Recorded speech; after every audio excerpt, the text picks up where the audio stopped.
Здравствуйте, уважаемые подписчики и гости нашего канала. Большинство рыбаков, закинув свои снасти, сидят тише воды, ниже травы и часами ждут долгожданной поклевки.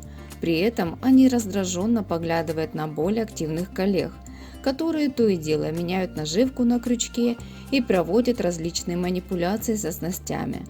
Однако по окончании рыбалки удивляются, а почему это у меня улов меньше, чем у него? А чтобы ваша рыбалка была еще более комфортной, в описании под видео вы найдете ссылки на лучшие рыболовные интернет-магазины. Если ваша цель не просто посидеть возле удочек, наслаждаясь природой, а еще при этом с уловом вернуться домой, лучше всего взять пару фидеров с одним крючком и ловите сразу со старта. Есть смысл забросить несколько кормушек, а потом примерно каждые 5 минут перебрасывать, постоянно меняя наживку. Попробуйте сначала ловить на червя, следом за червем попробуйте опарыша, еще через 5 минут кукурузу. Таким образом, уже через час вы будете прекрасно понимать, что сегодня по вкусу рыбки и на какой дистанции она лучше отзывается. А тот, который забросил 4 донки и ждет, хорошо, если через час он увидит поклевку хоть на одну приманку. Так в основном поступают ленивые рыбаки. Набрал кучу удочек, забросил все вместе и сидит ждет у моря погоды.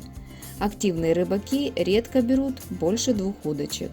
Ведь просто сидеть и глазеть на свои 4 удочки не так интересно, при этом не пытаясь как-нибудь повлиять на клев и полностью положиться на волю случая и количество снастей. При хорошем клеве 2 удочек будет вполне достаточно, а если клева нет, то и 10 удочек не помогут. Тут не количеством, а хитростью брать, постоянно менять наживку и приемы ловли. Если не клюет, не надо впадать в отчаяние или сидеть сложа руки. Меняйте место ловли, насадку, смените поводок. Попробуйте забросить подальше от прикормленной точки.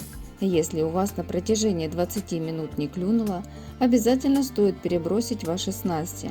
А вдруг там вообще крючок в траву попал, и рыба его не замечает.